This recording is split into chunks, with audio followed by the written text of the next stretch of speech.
He told me he was too tired for date night. Then I saw him at a rooftop bar, laughing with a woman in a red dress. My blood boiled. Instead of storming in, I sent him a text. Miss you. Wish you were here. I watched from a distance as he read it. And lied straight to my face. Me too, babe. Can't wait to see you. I smirked, walked up behind him, and whispered, then turn around. He did, and the color drained from his face. The woman looked confused. I smiled at her. Don't worry. He's great at lying. I never imagined I'd be sharing my story here, but recent events have left me reeling, and I need to get this off my chest. Maybe someone out there has been through something similar and can offer some perspective. I've been married to my husband, let's call him Mike, for 15 years. We have 2 wonderful kids, a comfortable home, and a life that, from the outside, seems pretty idyllic. But as many of you probably know, appearances can be deceiving. Over the past year, I've noticed Mike becoming more distant. Late nights at the office became more frequent, and our conversations grew shorter. When I asked, he'd always chalk it up to work stress. I wanted to believe him, so I did. Last Friday was supposed to be our date night, a tradition we'd upheld since our early days. I was looking forward to it, hoping it would rekindle some of the closeness we'd lost. But that afternoon, Mike called, sounding exhausted. He said he was too tired from a long week and asked if we could reschedule. Disappointed but understanding, I agreed. That evening, feeling restless and a bit lonely, I decided to take a walk around downtown. The city's energy always uplifted me.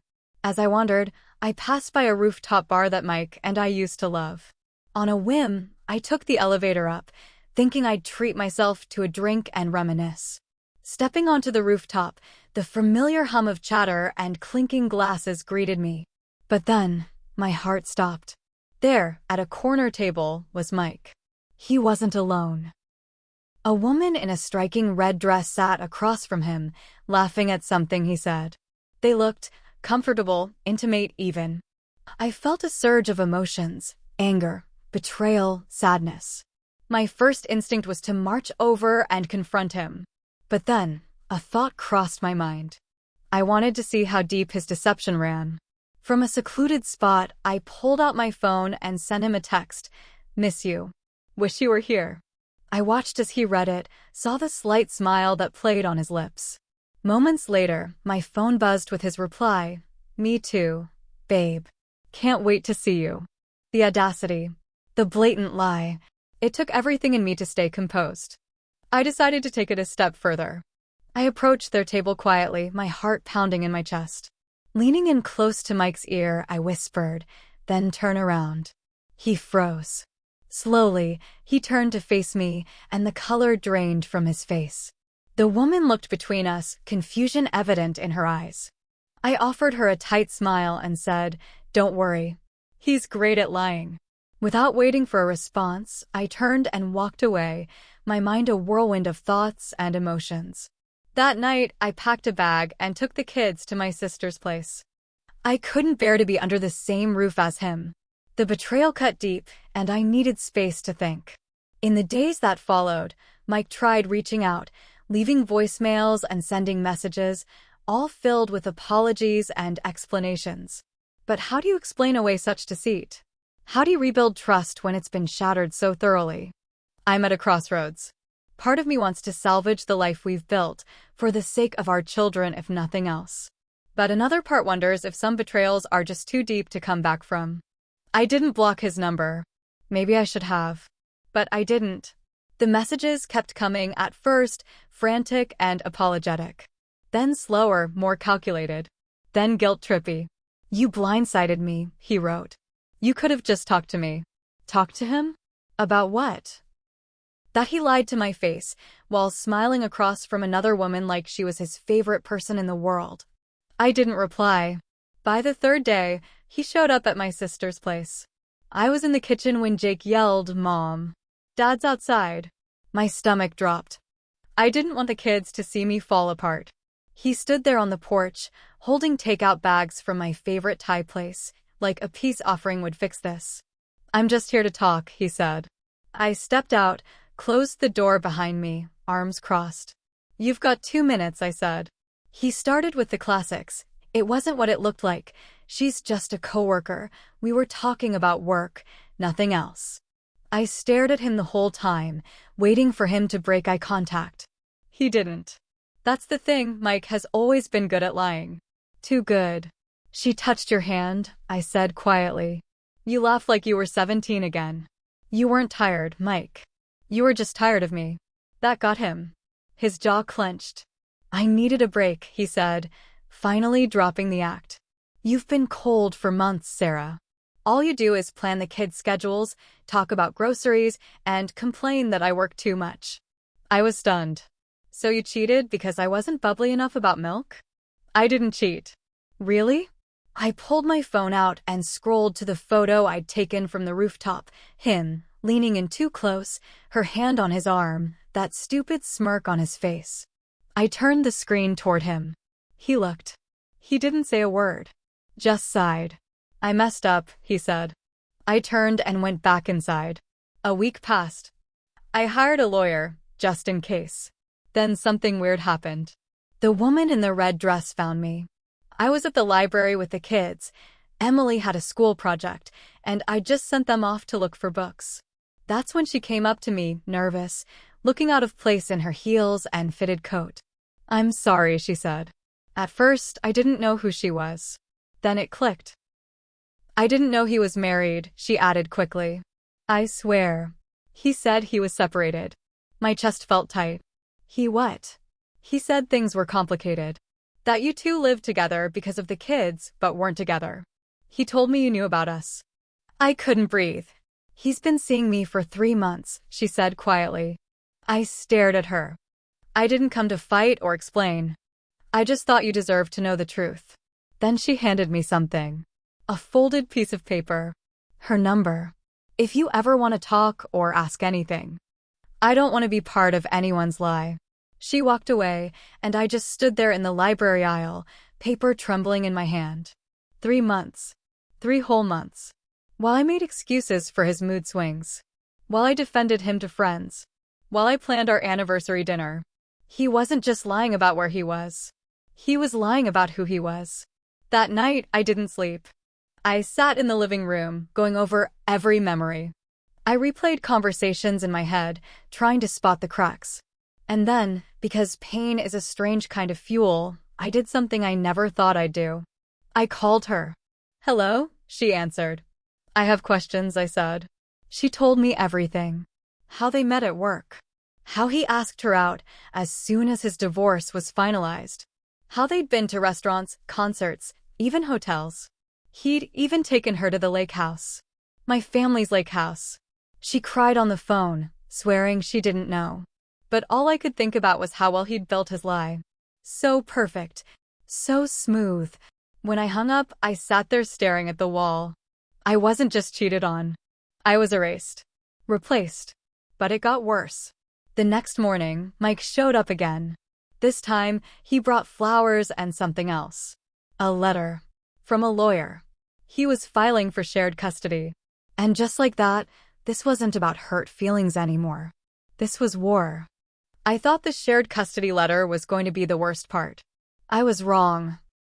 After Mike dropped that envelope on my sister's doorstep like it was a pizza delivery, he walked away like he hadn't just set fire to our whole life. I opened it with shaking hands. His lawyer, one I recognized from one of the holiday parties we used to attend together, had drafted a formal request for 50-50 custody of the kids. My first thought wasn't even about the kids. It was, he planned this. Before I ever caught him. Before I walked up to that rooftop.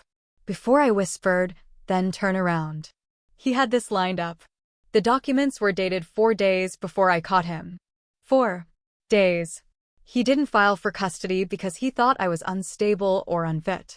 He filed because he knew he was about to get caught. He filed to protect himself. And that told me everything. This wasn't a man trying to fix a broken marriage. This was a man preparing for battle. So I got my own lawyer. Her name was Rosa, and the minute I met her, I knew Mike had picked the wrong woman to screw with. She was sharp, quiet, and brutal in the most polite way possible. He's planning something, I told her. He already has, she said. Let's dig. And dig we did. First thing Rosa asked me to do was check our shared bank accounts for any odd activity. I pulled up our statements, feeling sick. I hadn't looked at our finances in months. Mike handled most of it, which, in hindsight, was a mistake. There were charges I didn't recognize. Boutique hotel stays. High-end restaurant bills. Uber rides from addresses I didn't know. A few hundred here, 1,000 there. It added up fast. Then something caught my eye. A transfer. $9,000 from our joint savings to a new account under Mike's name only. Just a week before our canceled date night. That's when it hit me. He was moving money. Rosa nodded when I told her. He's building a post-divorce escape plan. Let's find out where else he's hiding things. A few phone calls later, we had our next piece, an apartment lease. He signed it 3 weeks ago. A 1-bedroom in the West Loop. Under his name, paid 6 months in advance. So while I was making school lunches and cleaning soccer cleats, he was planning a new life. Without me. And still, that wasn't the biggest twist. That came next.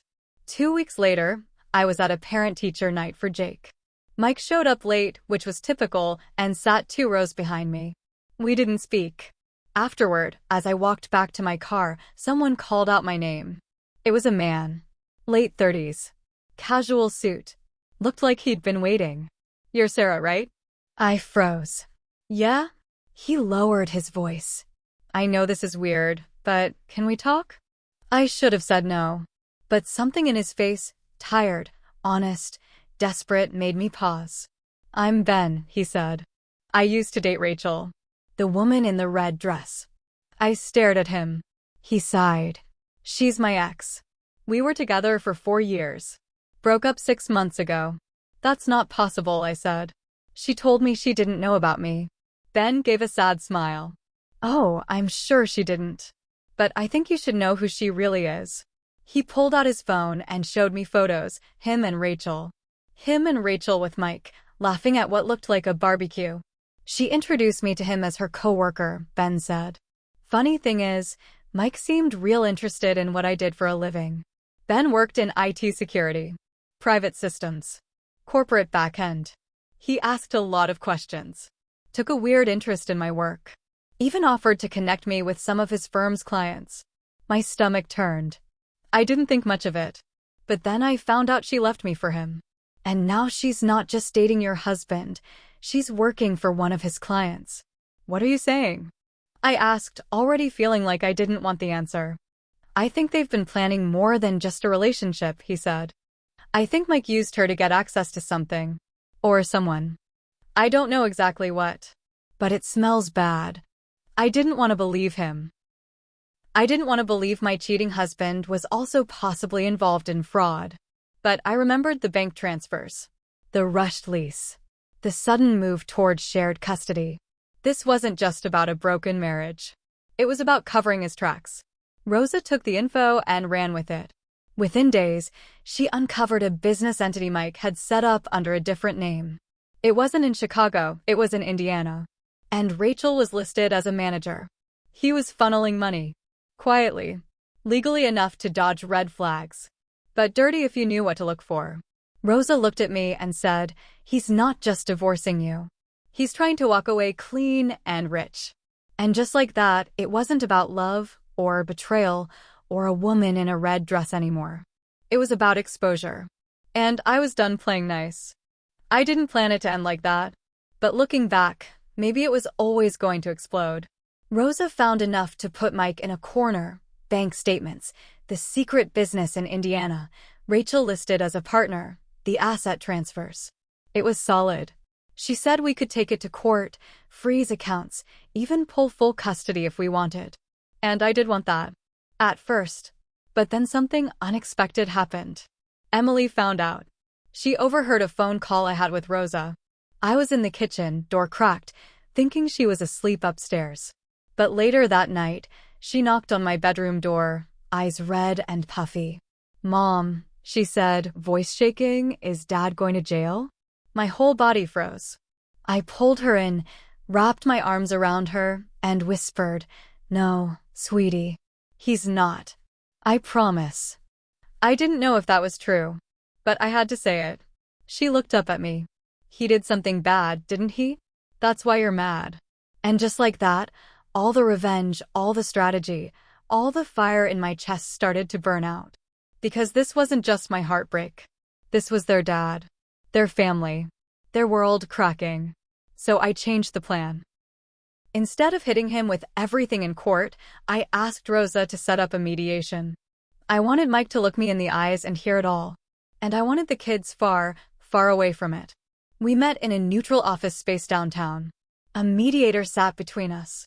Mike looked clean-cut, calm, fake as ever. Rachel wasn't there. The minute we sat down, I pulled out the folder Rosa gave me. No lawyers, no courtroom, just me and him. I slid the folder across the table. You want to explain this? I said. He opened it. His face didn't move. No panic. No guilt. Just silence. I know about the account, I continued. The apartment. The fake business. Rachel's role in it. Still nothing. Emily heard me on the phone, I added, and that was when his face cracked. His lips parted. She knows? She thinks her dad might go to jail. His shoulders dropped like someone took the air out of him. Jesus, Sarah. I leaned forward. You don't get to say her name like that. You don't get to act like the victim. You lied, cheated, manipulated money, and dragged someone else into it. I don't even care what you did with her. But you used our money, you used our house, and now you want our kids half the time like none of it matters. He opened his mouth to speak, but I didn't let him. No, Mike. You're not a good dad right now. You're not even a decent man. And the worst part is, I think you planned all of this. The affair. The business. The custody. You were just waiting for me to find out so you could spin it first. He looked stunned for a moment. Then he laughed. It was short, bitter, and sad. I didn't plan to fall in love with her, he said quietly. I blinked. That's your defense? She made me feel seen, he said, voice barely above a whisper. You and I, we were roommates for the last 2 years. I tried to talk to you. You were always too busy with the kids, too tired, too done with me. Then you should have left, I snapped. Not lied. Not made me feel crazy for asking questions. Not fed me crap about being tired while you were drinking champagne with her on a rooftop. He looked down. I didn't know how. The room was quiet. The mediator didn't say a word. I stood up. Here's what's going to happen. You're going to take care of your share of this mess.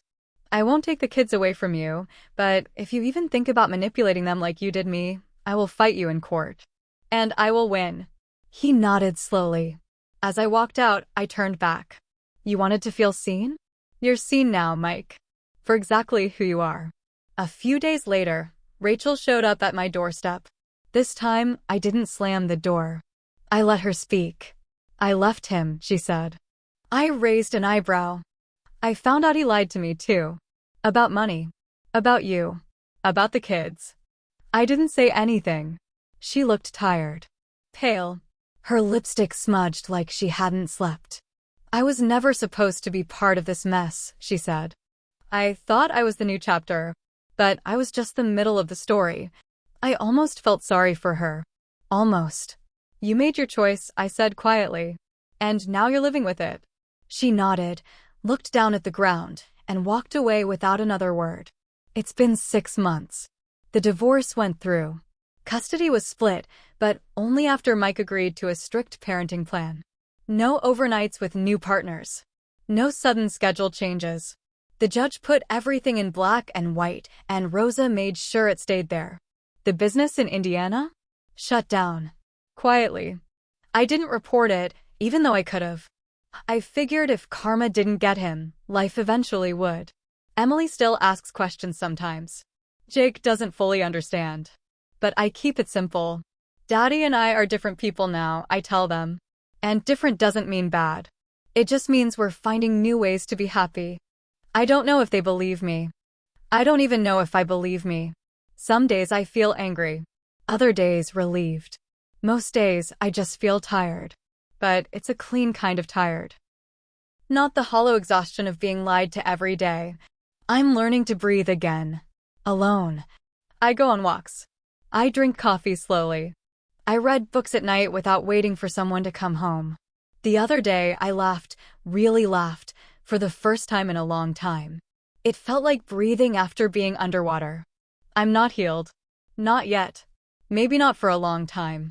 But I'm honest now. With myself. With my kids. And that's more than I ever got from him.